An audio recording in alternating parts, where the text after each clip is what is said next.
आपके सामने एक आवाज इसकी भी लगाई गई थी 10, 11, 12 जून 1983 में।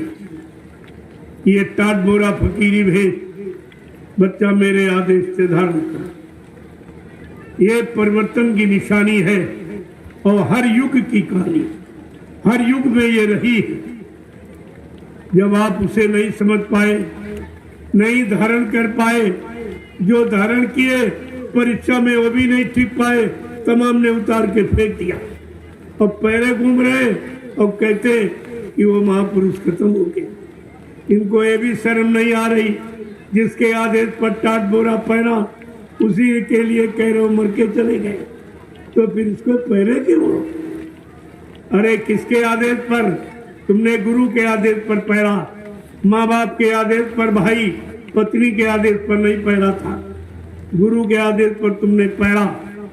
जैसे उदाहरण के लिए जब बेटी श्रृंगार करती है तो अपने पति के लिए, पति के नाम पर श्रृंगार करती, जब पति मर जाता तो उसका श्रृंगार परिवार वाले उतार के फेंक देते कि तुम्हें ये श्रृंगार करने का कोई आदेश नहीं।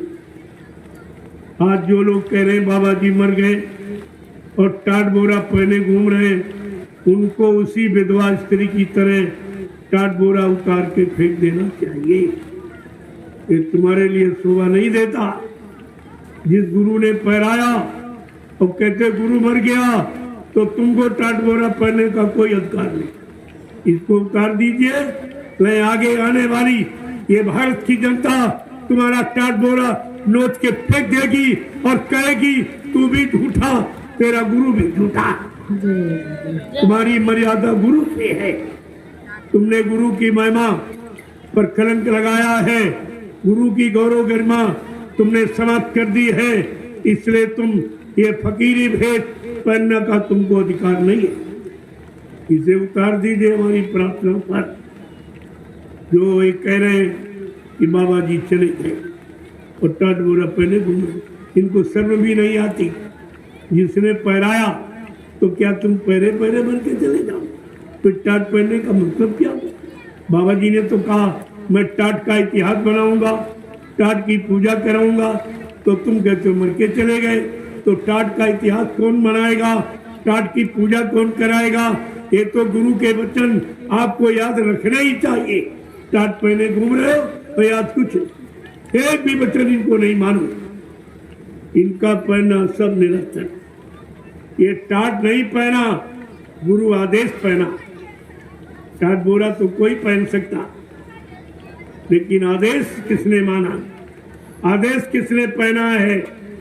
बात तो असली ये है, अगर आदेश नहीं माना तो टाट बोरा क्या करेगा? ये क्या करेगा?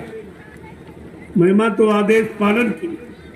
गुरु ने आदेश दिया है कि जब तक देश में अच्छी व्यवस्था नहीं आ जाएगी, सतयुग जैसी व्यवस्था नहीं आ जाएगी, सबको रोजी रोटी मिलने लगेगी और सबको महंगाई गरीबी समाप्त हो जाएगी, तब ये टाट बोरा शरीर से उतरेगा। ये संकल्पित वस्त्र है, संकल्प लेके पहरा गया। कहा कि हम सतयुग ला के दम दे, ये तुम्हें बताए देते हैं। ये टाट हमने पहना संकल्प लेकर, ये संकल्पित वस्त्र जो गुरु के आदेश पर संकल्प लेके 10, 11, 12 जून 1983 को दिल्ली वोट क्लब पर पहरा गया। ऐसा बोल गए, इनको कुछ नहीं मालूम, टाट की कोई महिमा नहीं है, टाट के बारे में कुछ जानते नहीं हो। अरे टाट नहीं पहरा, गुरु आदेश पहरा। अगर आदेश नहीं मानते हो तो टाट क्या करेगा? तुम्हें लंगोटी लगवाई गई, मैंने पूछा जब से तुमने लंगोटी लगाई कितने बच्चे पैदा किए?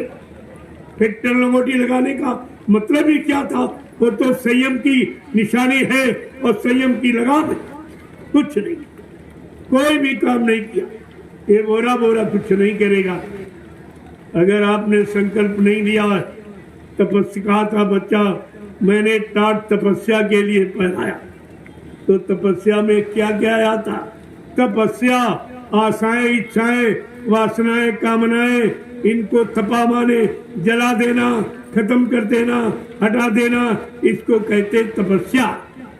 ये बेचारे तपस्या का अर्थ भी नहीं जानते, इनको पता नहीं सब क्या है, और सब ऐसे रह गए, सब ऐसे कुछ नहीं कर पाए। तो आपको ये समय से आदेश मिला है, अपने सादगी भारतीय वेशभूषा में आ जाओ। अगर मन बुद्धि चित्त को ठीक करना चाहते हो, काम क्रोध लोभ मोह अहंकार के प्रेशर से बचना चाहते हो, तो आपको सादगी वेश में आना। ये कपड़े भी मन को खराब करते, तुम्हारे मन को खराब करते ही है, जो तुम्हें देखागा उसका भी मन खराब होता।